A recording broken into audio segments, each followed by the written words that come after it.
properties, magnetic properties or refractive index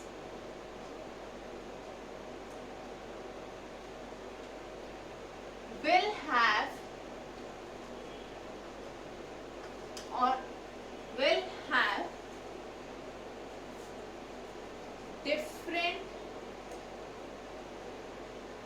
different values in different directions. मतलब अगर आप different directions में move कर रहे हो through out the same crystal, तो अलग अलग प्रॉपर्टीज, सेम प्रॉपर्टी की वैल्यू डिफरेंट होगी हर एक डायरेक्शन में. ऐसा है because of the long range order, जिसकी वजह से क्या हो जाएगा, सेम डिफरेंट डायरेक्शन में जो पार्टिकल्स हैं उनका आपकी जो अपीयरेंस मिलेगी that would be different. Now children, the crystalline solids, they are known as true solids. इनको हम बोलते हैं true solids क्योंकि solids की properties such as malleability, ductility, conduction etc को completely justify करते हैं, completely satisfy करते हैं. So इसलिए इन solids को हम बोलते हैं true solids. Also these crystalline solids have characteristic or fixed values of enthalpy of fusion. Fusion I hope सबको याद होगा. Fusion means the process of melting. जब एक सॉलिड लिक्विड में कन्वर्ट होता है तो उस फिजिकल प्रोसेस को हम फ्यूजन बोलते हैं. तो फ्यूजन के टाइम पे जो एंथैल्पी चेंज होता है that is the enthalpy of fusion. This you have studied in your 11th standard. Now these solids they have characteristic values for these enthalpies of fusion. So these are the properties of crystalline solids. Children, I hope I have made myself clear. Let us see some examples for these solids. The examples include sodium chloride. आपको पता है sodium chloride का एक definite एक fix structure होता है. Boron nitride, ये basically एक पॉलीमेरिक कंपाउंड है बोरॉन नाइट्राइड. इसको हम सिंपली Bn लिखते हैं बट ये पॉलीमर की तरह एग्जिस्ट करता है. And this is known to be the hardest substance known to mankind. I did not say hardest natural substance. सबको पता है दैट इज डायमंड, ठीक है. But boron nitride is prepared artificially और synthetically. It is not known to exist naturally. So these are examples. Apart from these, for crystalline solids we have examples like diamond, zinc sulfide ZnS, ठीक है. Diamond, zinc sulphide, sodium chloride, sodium fluoride, calcium chloride CaCl2, ये सब examples हैं for crystalline solids. Now children, this was about crystalline solids. Let us now talk about amorphous solids.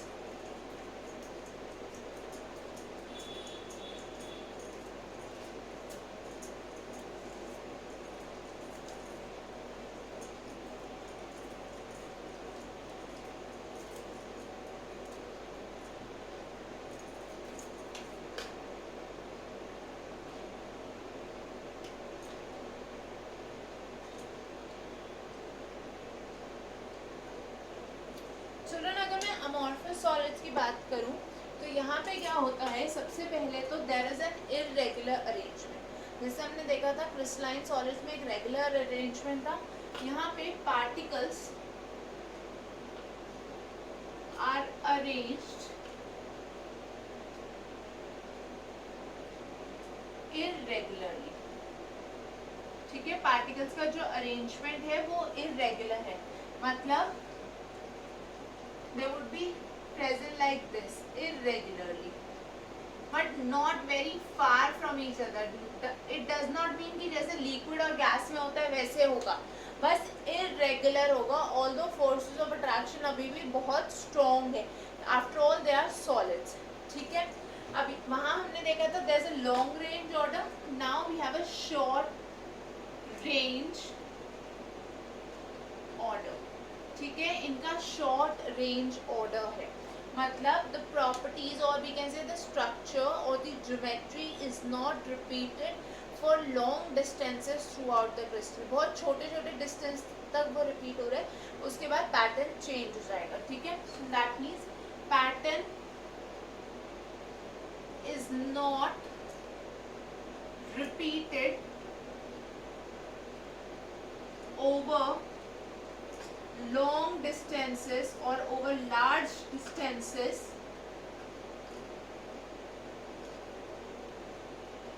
in the crystal. ठीक है. That is the meaning of short range order. उसके बाद इनके लिए हम बोल सकते हैं that they are isotropic. Isotropic मतलब the opposite or the antonym of anisotropic. Anisotropic वो थे जिनमें क्या था, फिजिकल प्रॉपर्टी डिफरेंट थे along different directions. यहाँ पे physical properties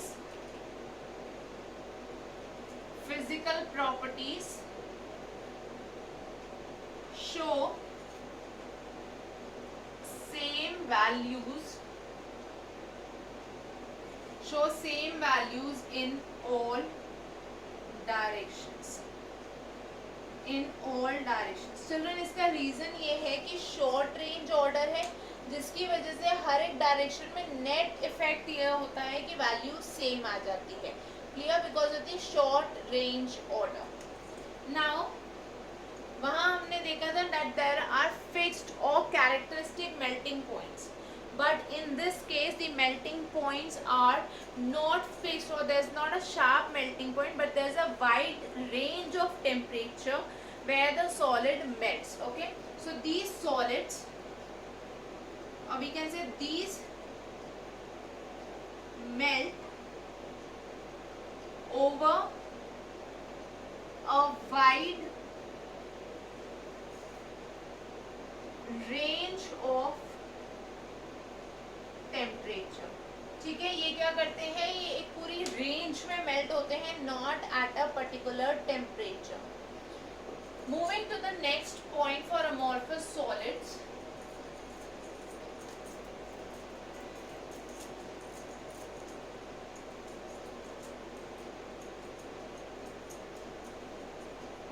In this case, if I talk about the surface, when we get a rough surface and a diffuse surface when they are cut, तो uniformity नहीं है, sharpness नहीं है. So diffused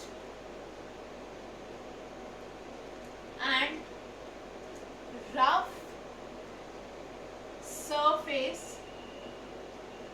when cut. मतलब अगर ये solid है, ठीक है, ये solid है, जब आप यहाँ से इसको नाइफ से कट करने की कोशिश करोगे तो इसके पीसेस ऐसे ऐसे ब्रेक हो जाएंगे.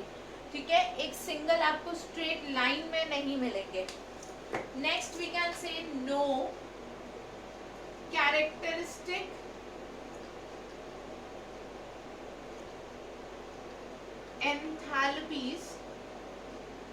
Enthalpies of fusion.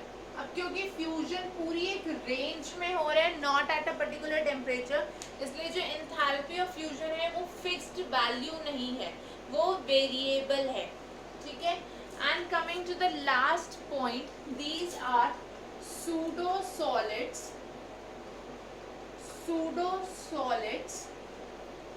और super cooled liquids. Crystalline solids क्या थे? ट्रू सॉलिड्स थे. ये जो अमॉर्फस सॉलिड्स होते हैं they are not true solids, इनको हम बोलते हैं सूडो सॉलिड्स या सुपर कूल्ड लिक्विड. सूडो मतलब फेक या फॉल्स. ठीक है. सूडो का मतलब है फॉल्स, मतलब ये जो सॉलिड्स की प्रॉपर्टीज होती हैं उनको जस्टिफाई नहीं कर पाते, जिससे हमने बोला इरेगुलर अरेंजमेंट है। जबकि सॉलिड को अगर मेरे को जनरली डिफाइन करना है, I would say that it has a definite और रेगुलर अरेंजमेंट, बट यहाँ पे इरेगुलर अरेंजमेंट है, तो ये होगा सूडो सॉलिड्स या super cool liquids. For example glass, quartz, ये सब क्या है, अमॉर्फस सॉलिड्स हैं। बेसिकली ग्लास की अगर मैं बात करूं, इससे आपको क्लियर होगा सुपर कूल लिक्विड का मतलब। If you look at old glasses और ओल्ड विंडो पेन्स, जो बहुत पुरानी खिड़की होती है, ठीक है, उसका जो ग्लास का पेन होगा, अगर आप उसको केयरफुली ऑब्जर्व करो तो as compare to the upper part the lower part is slightly thicker, ठीक है, उसकी जो थिकनेस होगी वो नीचे से ज़्यादा होगी और ऊपर से कम होगी। This is because over time ये जो ग्लास है ये धीरे धीरे फ्लो करता है, ठीक है, that is why it is a super cooled liquid. उसको हमने कूल करके सॉलिडिफाई कर रखा है, ठीक है। तो वो क्या है, धीरे धीरे जब वो फ्लो कर रहा है बॉटम पे, क्योंकि बॉटम के बाद उसको फ्लो करने की जगह नहीं मिलती, सो इट गेट्स कलेक्टेड, इसलिए वहाँ पे वो थिक हो जाता है as compare to the upper part of the window pane. So that's an example of a super cooled liquid. Now children, these were the two types of solids based on the arrangement of particles. Next class में हम discuss करेंगे solids according to the forces of attraction between the particles. So this was for this class. You can post your doubts in the comment section or on the email ID Swatika tutorials @gmail.com. So for more knowledge of chemistry and for more content on the CBSE syllabus of classes 9 to 12, like, share and subscribe to the channel and ask your friends also to subscribe. So thank you everyone. Take care. See you all in the next class.